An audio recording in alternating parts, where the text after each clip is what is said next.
Okay, if everyone will please take a seat. Shh. Those of you who would prefer to stay downstairs, can I have your attention, please? Those of you who would prefer to stay downstairs may do so, and while you are listening, could be eating downstairs. So whatever you wish, okay?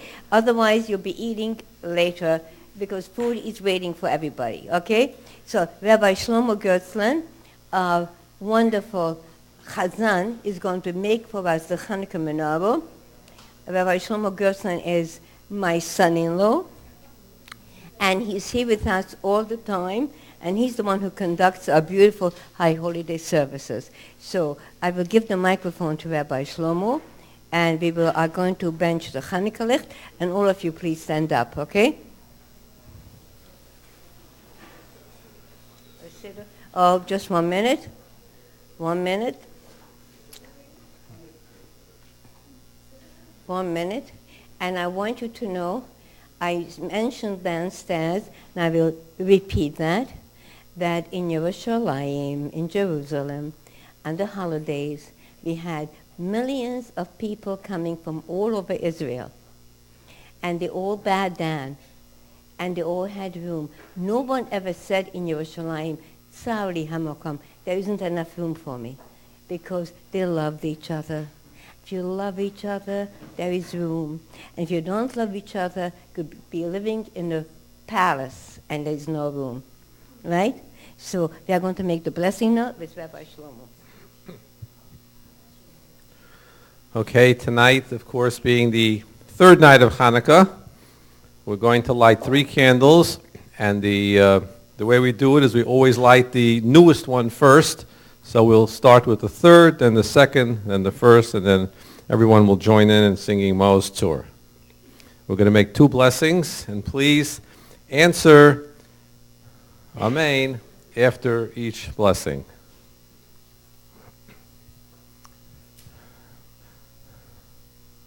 Thank you.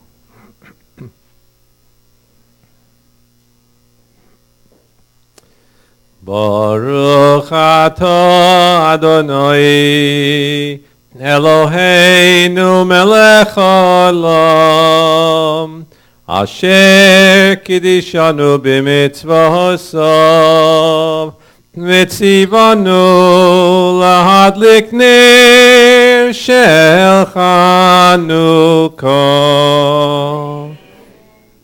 Baruch atah Adonai Eloheinu melech haolam she'asa nisim lavoseinu mayomim ahem pazman hazeh Aneiros halalu anu madlikim Ala nisim v'yala niflos v'yala teshuvos v'yala nechamos shosiso alaseinu mayamim ha'em bazman hazeh. Okay, so we have 3 beautiful candles for the third night. The law is, of course, that the candles need to be big enough so that they burn at least for a half hour after nightfall, which of course is no problem. And if I could just say the rule for tomorrow night, which is of course Shabbos, which is where we need to light both the Chanukah candles and the Shabbos candles. So the question is, which do you light first and which do you light second? So if we think about it, when you bless the Sabbath candles, usually it's already Sabbath. So you would not be able to do Chanukah candles after Sabbath candles. So you need to first do the Chanukah candles and then the Sabbath candles. And it's important to leave enough time, of course, before candle lighting time to make sure that we do, in fact, have enough time to light both the Sabbath candles and the Chanukah candles. So for those who know the centuries-old Maoz Tzur, let's all sing at least the first stanza together. Maoz Tzur Yeshua si L'chana el Shabeyach Tikon beis tefilosi, visham tadon izabeya, liyes tachin matbeyach, mitzoram nabeyach, ozeg mor b'shir mizmor, Chanukah hamizbeach, ozeg mor b'shir mizmor, Chanukah hamizbeach. Maybe one more time, right? Maybe one more time. Mosur Yeshuasi, lechana elishabeach, Tikam beis tefilosi, lisham tadon izabeach, liyes tachin matbeyach, mitzaram nabeyach, ozeg mor b'shir mizmor, Chanukah hamizbeach, ozeg mor b'shir mizmor, Chanukah hamizbeach. A freilich and Chanukah to everyone. And now we have a double pleasure. We have the light of the Chanukah candles, and we have the illuminating light of Torah through the Rebbetzin. Excellent. Thank you so much. And those who do not have seats would like to sit down. I really don't mind if you come and sit on the steps over here. It's clean, so I really don't mind it. And you are more than welcome. And we have more seats in the lobby and more seats downstairs, whichever you wish, okay? Because if you are downstairs, you see the program. So listen to me carefully, friends. Tonight, being that it's Chanukah, we are going to have a Chanukah message, and we are also going to be studying the parsha, the portion of the week. So a little bit of each. And everything has a connecting link. So I will go to the parsha first, and you will see how everything connects. Listen to every word carefully, because the Torah is written in code. At this point in our studies in the Torah, our ancestor Joseph has been wrongly accused of raping the wife of Potiphar, where he is employed. To give you a little background, in case you don't know, Joseph was sold into bondage by his brethren, who believed that Joseph wanted to be the king over the Jewish people, and they saw him as a threat. So they sold him in bondage, and he is employed by a master who is the minister in the house of Pharaoh. He takes him and he serves him, and he becomes a very successful man for the master. The word success in Hebrew is a definitive language, is always causative. What is success according to the Jewish law? When you teach, when you help somebody else succeed. You follow? That's success. When you help someone else to succeed, that's real success. So this man, Potiphar, has a wife who is a magnificent woman, and she falls in love with Joseph, and she tries to seduce him. But on each occasion, Joseph does not succumb, and he tells her that I have the image of my father before me. How could I do that? If you have the image of your father, you never forget who you are and where you came from. So he said, I cannot betray my father. And he said, I cannot betray my God. And I cannot betray my master for whom I work. So she feels very offended. And she grabs his coat as he runs away from her and accuses him of trying to rape her. This is the first case of sexual abuse at the workplace. So Joseph now is incarcerated because the wife reports him, and he's thrown into a dungeon. I want you to understand this. The faith of the Jewish people. No court, no trial, no attorneys, no one to visit him. He's not in an American prison. He's in a dungeon with rats. Do you understand this? You know, for how long? 10 years. His faith in God remains 100% complete. So the Egyptians hold Jews in abomination. He's the only Jew in Egypt. 2 ministers from the palace of Pharaoh have been accused of espionage. They are neighbors of Joseph in the prison, and they mock and ridicule and abuse him. He's a Jew. And one day they have a very sad countenance, and Joseph, instead of ignoring it, or saying in his heart, good for them, they deserve it, he says, Lomo penechem, why your face is so sad today? Can you understand this?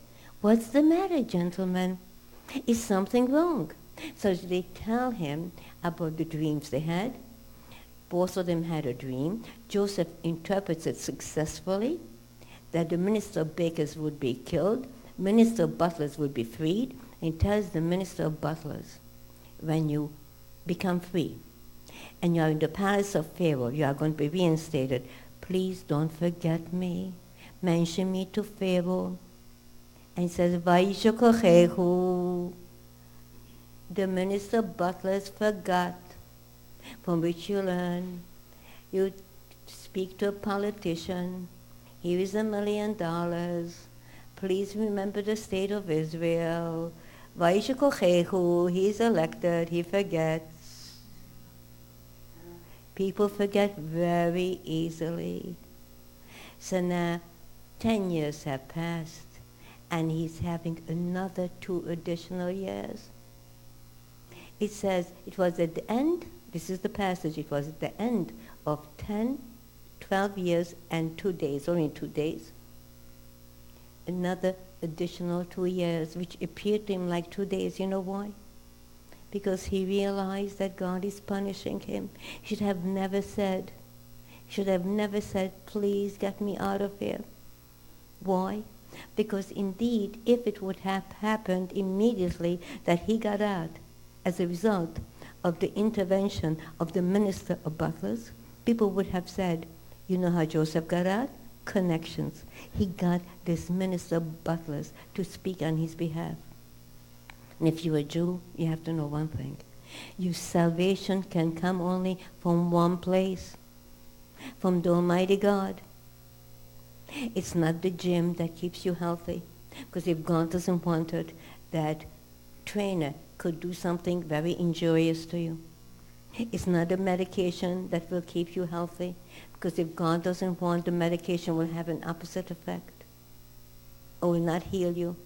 It's not the surgeon, because if God doesn't want, the surgeon could make a mess, God forbid, and could go on and on. So we have to know that we have to give tribute to God. And if he would have been freed immediately after this minister butler would have interceded on his behalf, people would have said, the minister of butlers freed him. We, the Jewish people, see that only one power can free us. That's the Almighty God. So he is in the palace for 10 years and 2 years extra. I'm sorry, in the prison. So now, the Pharaoh has a dream. And the Pharaoh dreams that he's standing on top of the Nile River, and he sees 10 very obese cows, and then he sees 10 lean cows. The lean cows consume, they swallow up the obese cows, And it doesn't show on them. They still lean. They still look emaciated. So he doesn't understand what it means. Everyone tries to interpret the dream, and somehow it doesn't satisfy him, and keeps dreaming and dreaming it constantly. So the minister of butlers now remembers. Why? Not because he wanted to do a favor, but because he's afraid. If Pharaoh gets angry, he could just kill everybody. He was an absolute monarch. So he says, listen carefully, and I'm going to read the passage for you. You should know this. When a schlechter Mensch, that's a Yiddish word, when a mean person, an evil person, wants to do you a favor, it's always with a knife. So when you say, I know he's nasty, I know he's mean, but in this situation, he's going to be okay, don't kid yourself. Don't have dealings with people who are not good. Because at the end, you will see you could not win with them. So the minister of butlers remembers him. So what does he say to Pharaoh? Listen carefully. It says like this. Vaydaber Sar HaMashkim. And the minister of butlers says to Pharaoh, saying, Chatuai ani maskir hayom. I have to recall my sins that put me into prison. And then he goes on. He says, I was in prison, and Shom Itonu with us is Na'ar, a young kid. Na'ar, a young kid. He cannot be taken seriously. Understand? It makes sure that he should not be taken seriously. Ivri, he's a Jew. No, it's really a Jew. Aved, he's a servant, a slave. So puts the kibosh in. This man cannot be advanced. And he knows how to interpret dreams. So Pharaoh now asks that to speak to him. Vayishlach Paro, Pharaoh sends for him. Vayikuas Yosef, he calls Yosef, and they wash him. They give him a shave. They put on clean garments. In all these years, he never had a chance to wash. To have a clean garment, to be shaved. He's in a dungeon with rats. Now they wash him, they take him to the king. So can you imagine this? Vayomer Paro al Yosef, and Pharaoh says to Joseph, Chalom cholamti, I had a dream. Ufosev enito, and also there's no one to interpret it. Vani shumati, I heard about you. Lemar thus, Tishma chalom, you know how to listen to a dream and interpret it. It doesn't say you know how to interpret a dream, you know how to listen. You know what the greatest art is? The ability to listen. Once you know how to listen, you'll find the interpretation. Most people don't listen. They don't listen, they have their own agenda. And their minds are closed. They make up their mind not to listen. So they pretend they are listening, but they are not listening. So Pharaoh says, I heard that you know how to listen. Now what do you think Joseph would answer? Thank you very much.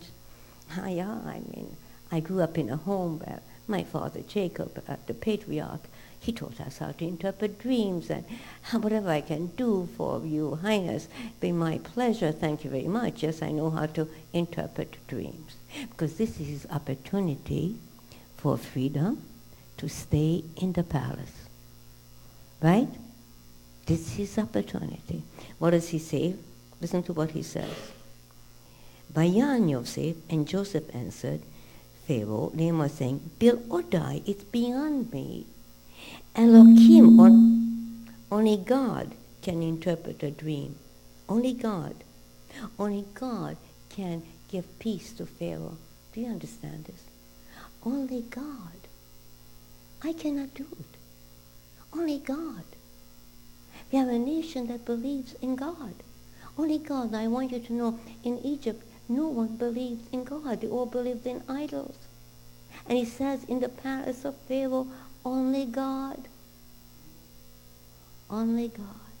Do you understand this? Now comes Chanukah. Chanukah. People misunderstand Chanukah completely. They think it's the Jewish version of Christmas. It's not. It's not about gifts. It's not about parties. It's not about that at all. What is Chanukah? So let me tell you a little bit background, historical background. You all know about Alexander the Great. You heard of him. He conquered the world, of the known world at that time. Now can you imagine what that meant? On a white horse, he goes from country to country, and he conquers every country. And wherever he goes, he imposes Greek culture. You know what Greek culture was? Greek culture worshipped the body, the beauty of the body, the Olympics, competitions in the nude, the beauty of the physical self. He imposes it all over the world. Now you and I, to take a plane, we have jet lag. This man on a horse goes from country to country, conquers the world, and then he makes his way to Jerusalem. And as he approaches Jerusalem, Shimon HaTzadik, the high priest, puts on his holy garments, and he asks the sages of Israel to come with him, and with torches they go forth to greet Alexander the Great, who is coming with his army on his white horse. Conquered the world. He's conquering Jerusalem now. Alexander the Great sees Shimon HaTzadik, the high priest. He dismounts from his horse and he bows down in front of Shimon HaTzadik, the high priest. And everyone is astonished. Alexander the Great, to bow down. Can that be? Can that be? Why? So he answers them, before I went to battle, before every battle, I would have a dream, a vision. I would see his face. This man, I would see his face. And he blessed me. He told me I would succeed. So of course I bowed down in front of him. And he said to Shimon HaTzadik, what can I do for you? And Shimon HaTzadik said, please, don't touch our temple. Don't impose Greek culture on our people. Let us live by our Torah. And he agrees. That year, every Jewish mother who had a son was told by Shimon HaTzadik to call their sons Alexander in his honor. So Alexander became a Jewish name. Alexander is a Jewish name. I want you to know, this is in parentheses, this week, a lady calls me up, different problems, different situations, and I say to her, what is the name of your husband? She says to me, he doesn't have a Jewish name. She says, what is his regular name? His name is Alexander. Would you believe it? And I say to her, what was his father's name? Yosef. So I said, I give him the name of Alexander Yosef. Is that believable? Is that amazing? Today, I'm speaking in the Air Force. So the chaplain calls me up, and we are talking different things. So I say to him, let me pray for you. What was the name of your mother? He says to me, Osnas. It's in this parsha. I'll tell you about it in a minute. Is that amazing? It's all in the parsha, all messages. So this was good while Alexander the Great was alive. As you know, he died at a very young age, 33. In those few years, those short years, he accomplished so much. After he died, the empire was divided into four.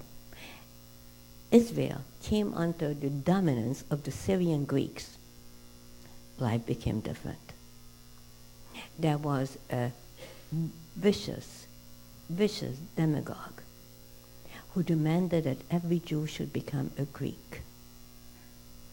Which meant, listen carefully, three things,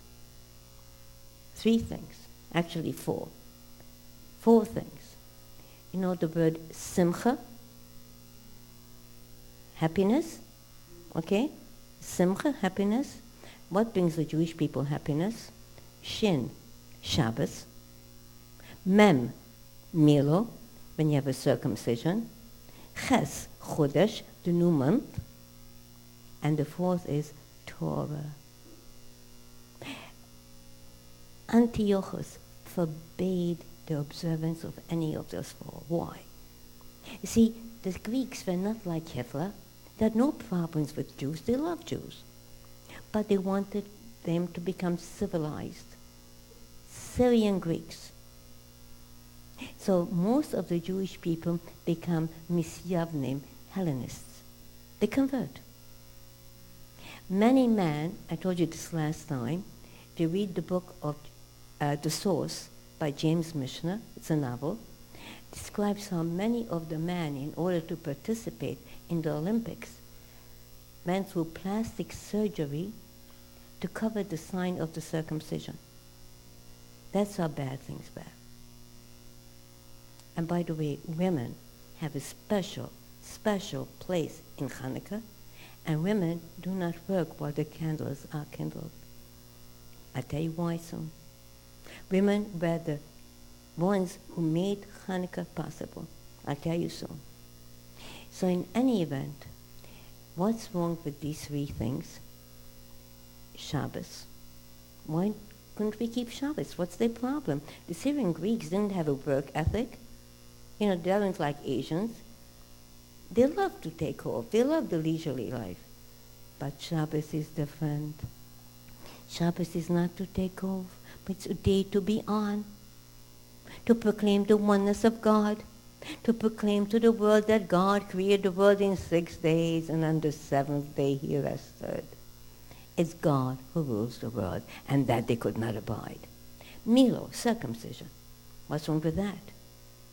Well, it mars the body. The body is beautiful. It's to be worshipped for its own sake. No, you cannot permit circumcision. No. Chodesh, Rosh Chodesh, every month we have a lunar calendar, and every month we sanctify the moon, meaning that our calendar goes by the new month based upon the moon. What is the moon? The moon disappears, then it comes back, and it grows and it grows. The Jewish people, sometimes we disappear. We are behind the clouds. You don't see the Jew, but the Jew is always there. It comes back. So every month we teach each other, you could renew yourself, it's never too late. Torah was forbidden to be taught or to study. So our forefathers made a dreidel, pretended that they were playing by cards, dreidel, gambling. They were studying Torah. Now, the women of Israel had a special challenge during this time because the Syrian Greeks did not recognize the sanctity of life. Life is here for pleasure. So if any girl got engaged, before she got married, she had to be defiled by the governor. And only then, after she had intimacy with the governor, could she be permitted to get married. So the Jewish girls either did not get married or were married secretly. Secretly. There was a great woman who was a widow. Her name was Yehudis, very beautiful. So she went and she took some milk and some wine and a knife, and she announced that she's getting married. So she's taken to the governor. She gets him drunk with the wine and the milk. And then, when he's good and drunk, she takes the knife and she beheads him. Now I want you to know, these were women who were more gentle than you. They never held a knife in their hands before. But you have to rise to the occasion. and save your people. You rise and you save your people. The other women of Israel ascended the walls of Jerusalem with their babies, and they said to the man, if you do not fight, then we are going to fling ourselves from the walls. Our sons have to be circumcised. Fast forward, I am in Bergen-Belsen. We are in Auschwitz. Children, babies are thrown into the gas chambers, but you have a baby who was just born. The mother takes a stone and circumcises him. Do you understand this? Russian Jews, they come out from darkness. They go to Israel after total darkness. They never knew what it means to be a Jew. No one in Russia could be circumcised. I was in Israel, in Netanya, in front of Lanyado Hospital, hundreds upon hundreds of men standing alive. What are they doing? What are they giving away in the hospital? Circumcision. The Russian Jews arrive and the first request is circumcision. It's in our DNA. It's in our DNA. So our people sacrificed. And then there was the mother, Hannah, who had 7 sons. If you go to Tzfas, and you go to the cemetery in Tzfas, as you go down to the road, you will see the grave of Hannah and her 7 sons.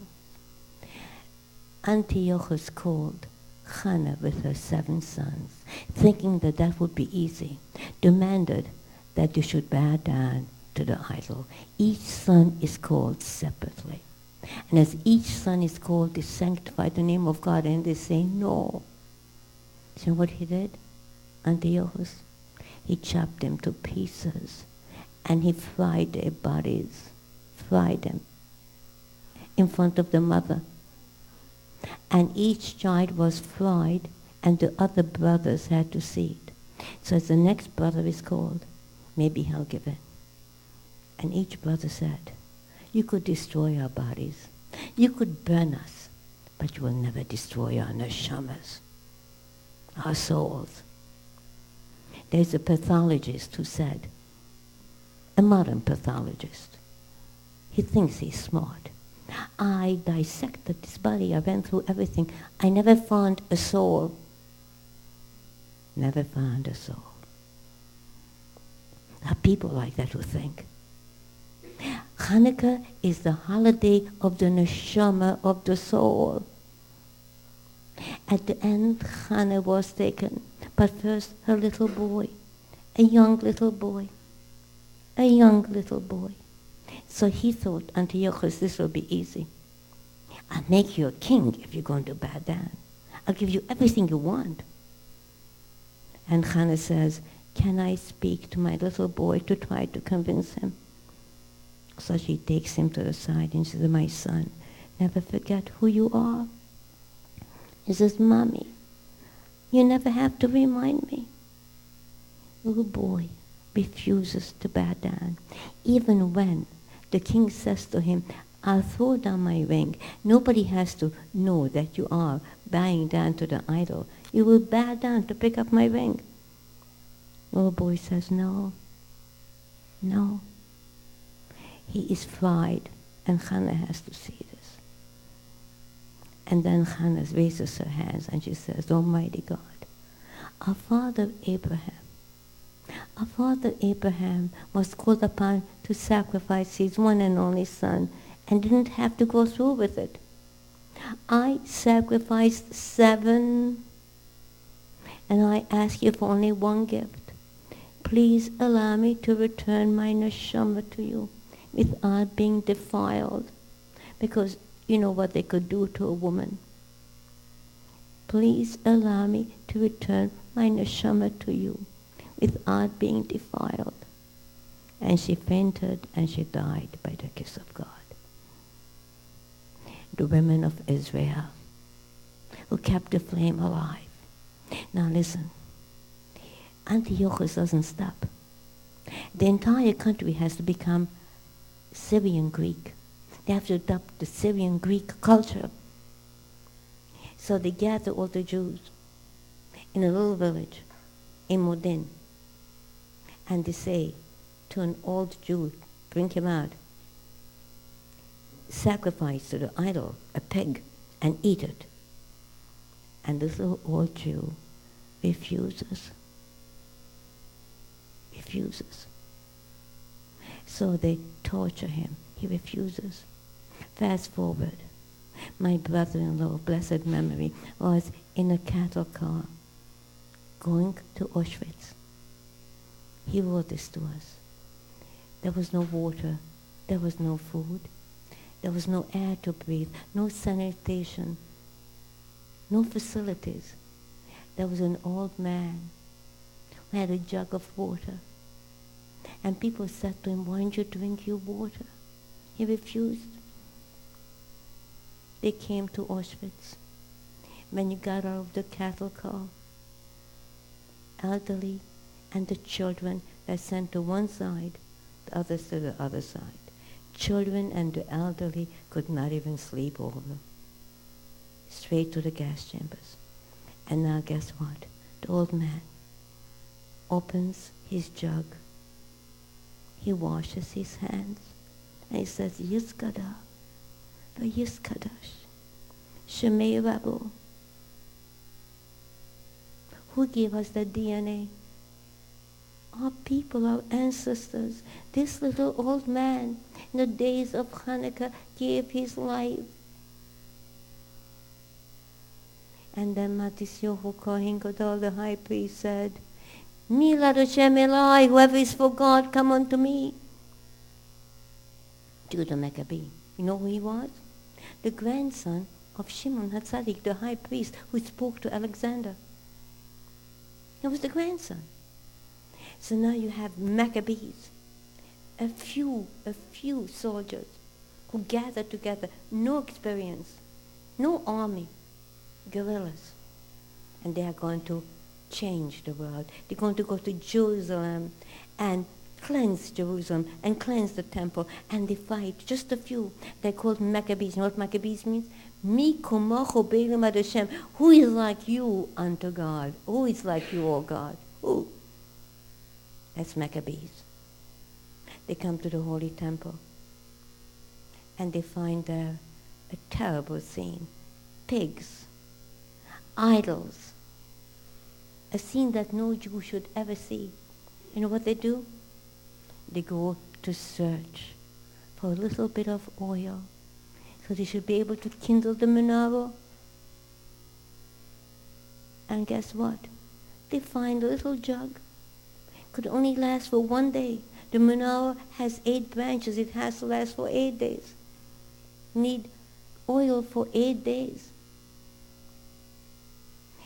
But the menorah burns for 8 days. That little jug of oil burns for 8 days. Miracle. But if that's the case, the first day is not a miracle. Because the first day they had oil, right? So we should be observing Chanukah for 7 days. But you know what the greatest miracle was? That in that darkness, in that assimilation, Jews go forth to search for pure olive oil. What's the oil? You know what the oil is? Your neshama. Do you know how to say oil in Hebrew? Ha-shemen has the same letters as neshama, your soul. Shmona, 8, kindled for 8 days. You know what letters Shmona has? The same letters as neshama, your soul. So you kindle the light in your soul. That's what Chanukah is all about. And when do you kindle it? In the darkness. No matter how dense the darkness, no matter how you assimilated, no matter where you went and what you experienced, there's always a little light in your soul. Kindle it, and you'll come back. You'll become a menorah. And miraculously, that little light will last for all eternity, because Shmona 8 is all eternity.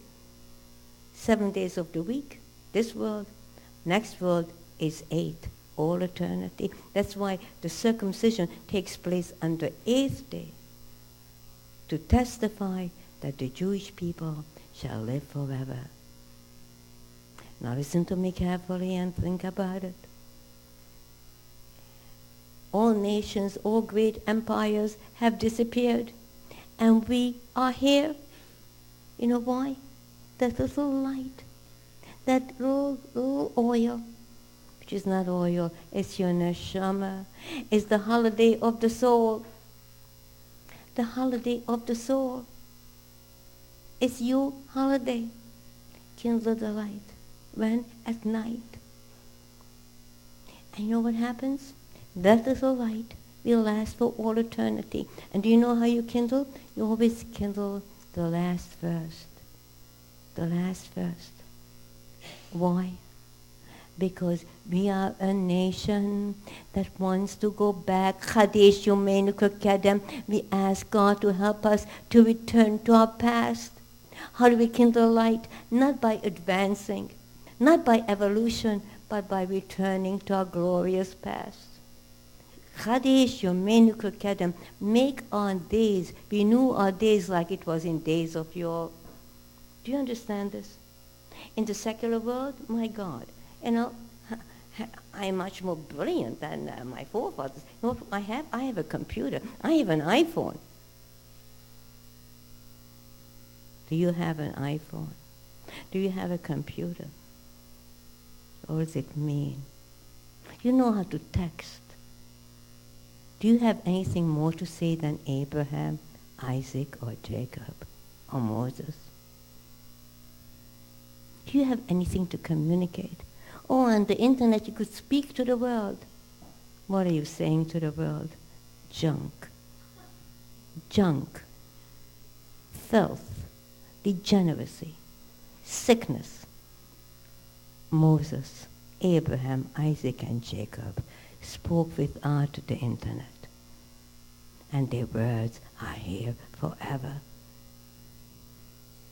So you go backwards. We kindle the light of today by going backwards, and every day a new light. A new light, so the light should become greater.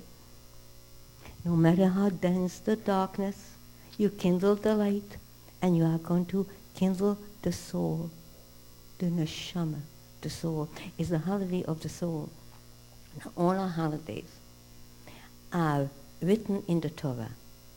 Chanukah cannot be written in the Torah because it occurred centuries after the Torah was given. It's the last holiday that God gave us to take us into exile, to accompany us. So we should know in the darkness we are not alone. It's the last holiday. And it's in winter, in darkness, when the nights are very long. The nights are very long, but we have the light. It's the last holiday to take us forth on our journey in darkness. Has it succeeded? Absolutely. We are here after thousands of years. All other nations have disappeared. Take somebody comes from Italy, from Ireland, from China, wherever. They come to America. After a few generations, they're Americans. We are Jews. And no matter 2,000 years have passed by, and we still remember the land in which we lived, and we'll still say, L'shono habo b'Yerushalayim, next year in Jerusalem. And we never forgot that. Do you understand this? Is there a logical reason for this? Can you explain it? Can you explain it? Dispersed throughout the world, but we kindle little light, and the darkness vanishes. It just vanishes. The darkness vanishes. That's Chanukah. So where is it written in the Torah? A remez, a hint. When God mentions all the holidays in the Torah, every one of them, after the last holiday, Sukkot, it says that Aaron was told to kindle the menorah. When is Chanukah? The 25th day of Kislev. The 25th word in the book of Genesis, when God created the world, is all light. We have so many hints. Now you think that Chanukah is the Jewish version of Christmas. No, just the opposite. It's the 25th of December and they learned from us. Lights, Christmas lights. We were the ones who introduced the lights. Chanukah is lights. Do you understand this? But the average Jew doesn't know who he is. He doesn't know that he has an neshama. So Chanukah comes to speak to you, but unfortunately in our commercial Medicine Avenue, very, very crude world, materialistic world, we have forgotten that we have a neshama, a soul. Everything is the body and everything is material. So Chanukah is the holiday of the soul, neshama. So I leave you with one more thought from the Torah, from the Pasha, okay? One more thought.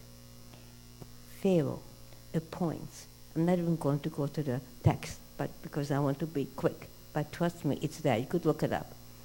Pharaoh appoints Joseph to be next to the king, to be the viceroy of Egypt. He's like the prime minister, and Pharaoh is like today, let's say the king of England or the queen of England.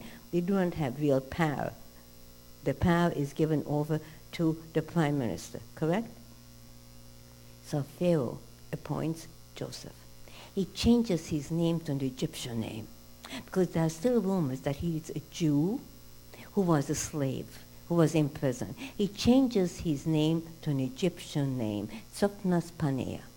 That's the Egyptian name he gets. It says that Joseph goes forth all over Egypt. Doesn't say Tzofnas Paneah goes forth, Joseph goes forth. Joseph never accepted the Egyptian name. I ask people, what's your Jewish name? I don't know. Something, I don't know. I have to ask my grandmother. Except grandma is sometimes not here. I don't know. And sometimes they mispronounce something that sounds like something. Joseph is in Egypt. He's the prime minister. He goes forth with his Jewish name. Can you imagine somebody being elected to be the president of the United States and says, my name is Moshe? Can you imagine that? President Moshe? Anyone in that position would change his name, Malcolm or something, right? So what happens? Joseph was absolutely stunning in appearance. He was the most magnificent man. And when he went forth in his chariot, all the girls of Egypt would ascend the walls and they would ee and ah like a rock star, and they would throw flowers at him, whatever.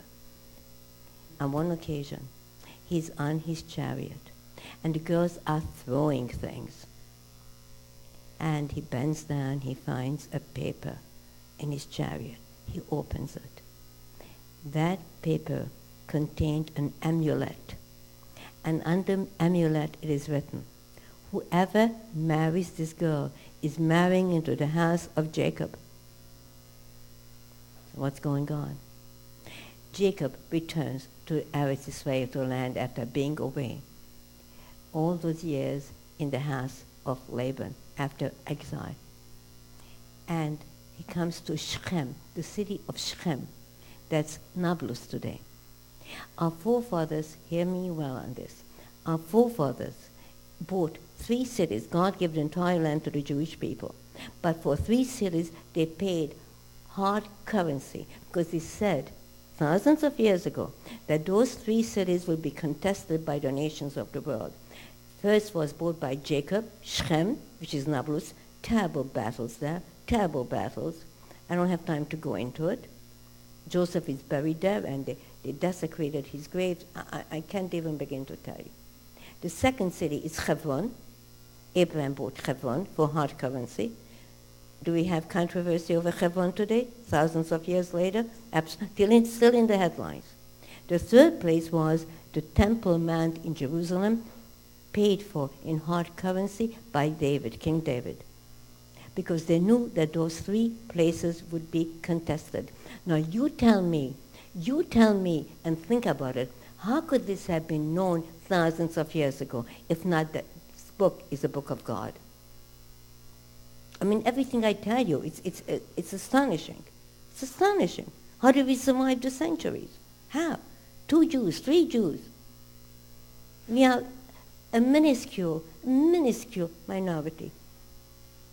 Unbelievable. So now, they come home to Shechem. Jacob has a gorgeous daughter. Her name is Dinah. She goes forth to sightsee. She wants to see the city. The Lord of Shechem, the son of the Lord of Shechem, sees her, falls in love, abducts her, and holds her imprisoned. Dinah would not look at him. He rapes her. But she would not look at him. He's sick with love. So he says to his father, the Lord of Shechem, I'm sick. I have to have this girl. I have to have that she should respond to me. Please go to Jacob, the Jew, and ask for her hand on my behalf. Maybe then, with her father's blessing, she'll change. He goes to Jacob, and Jacob says, allow me to consult with my sons. The sons come home, Simon and Levi. You know what they say? Let the guy come back. Guy comes back. It's impossible that a daughter from the house of Jacob should marry somebody who's not circumcised. So they agree to circumcise every male in the city. That's what the boys wanted, Simon and Levi. While the men are incapacitated, they go and they free Dinah. And they take care of all the men so they cannot take vengeance. Now, Dinah gives birth to a gorgeous girl. Her name is Osnas. Osnas. And as she grows older, she goes to Grandpa Jacob and she says, I'm restless, Grandpa. Zadie, would you give me permission to leave? And Zadie says, go, my daughter, if you want to go, go. I give you this bracha. Gave her an amulet and wrote on it, whoever marries this girl is marrying into the house of Jacob. Now she comes to Egypt. In Egypt, Potiphar, the place where Joseph had been a slave, Potiphar adopts her. Why? Because he was a minister in the palace. All ministers were eunuchs. In other words, he castrated every minister because he had a big harem, thousands of women. You understand? They had to castrate every minister. He didn't trust any man to be around his thousands of wives. So every minister was castrated. Potiphar never had children. So they adopted Osnas. And now Osnas sees Joseph. Now Pharaoh is very anxious to make the shidduch for Joseph. You know why? Because he wants to prove that Joseph is legitimate. So if Potiphar, this man, allows his daughter to marry him, it means that his wife made up the story. He never raped her. You understand? Because no man would allow his daughter to be married by somebody who raped their wives. Correct? So now they got married.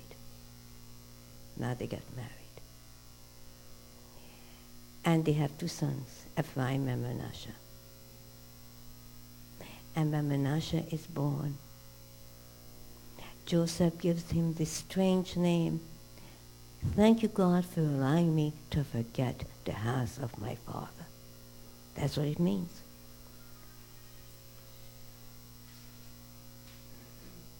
So what does that mean? How do you understand it? We came out of Bergen-Belsen. My Holy Father found out that the entire family had been killed in Auschwitz. He is the only remaining son. the only remaining son. I had my first son. I call up my father. I say, Tati, my Holy Father, whose Yortzeit is tonight. Not tonight, actually, I'm sorry, this week. But I commemorate it now because by next Thursday it will be over. Zecha Nishmas, in memory of his holy, sacred memory. Holy, sacred life.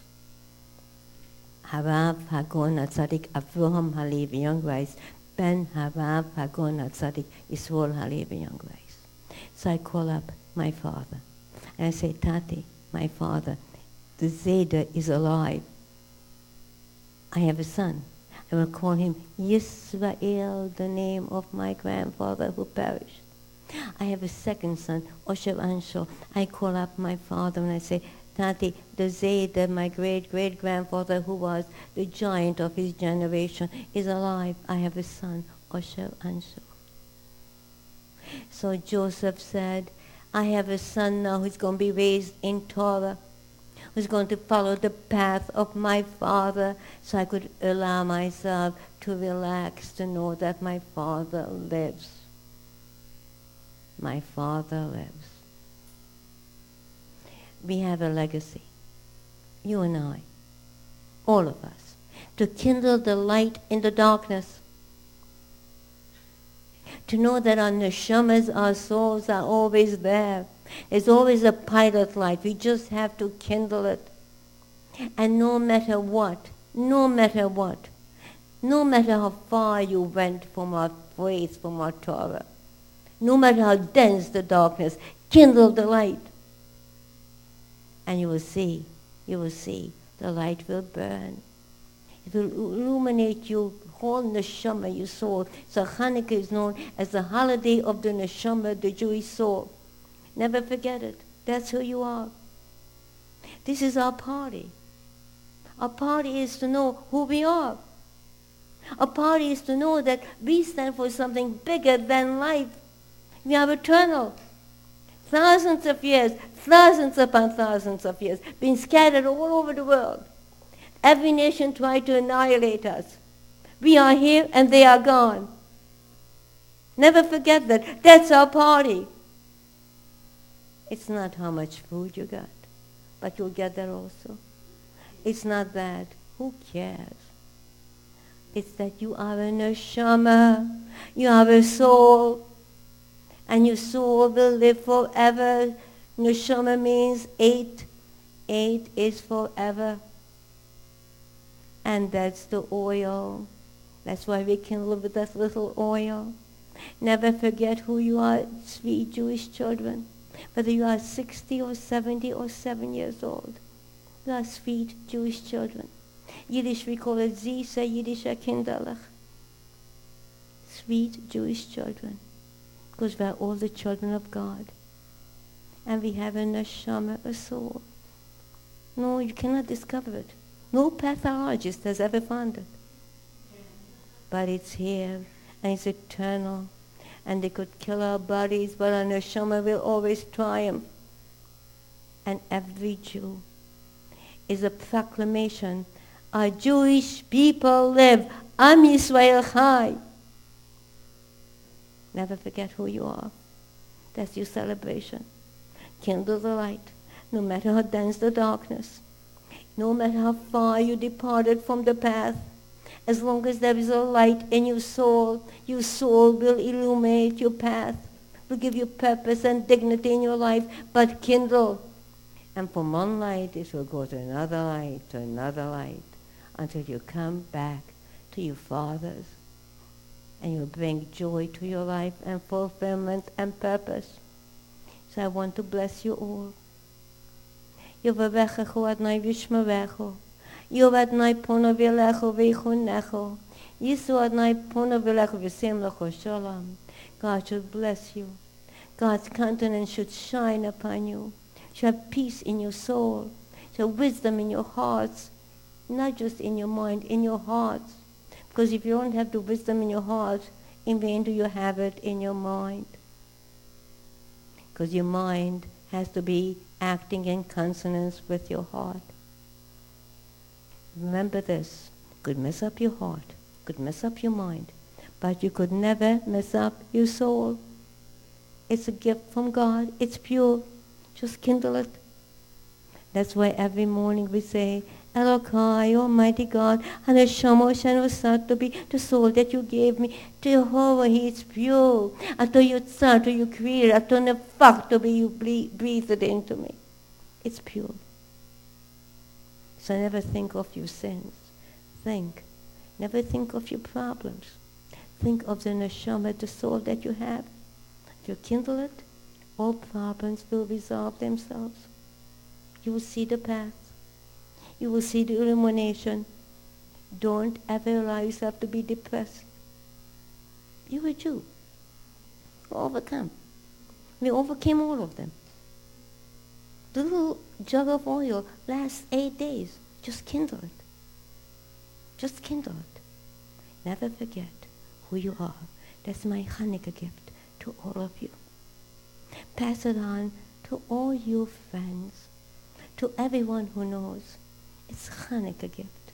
Not what you put in a box, but what you have in your soul. Pass it on. Don't keep quiet about it. Kindle the light, and from one light it goes to another light, until we are going to bring blessing to all of our people. Tonight, we have for you gifts, as we always do. Everybody gets a challah. And we have delicious pies.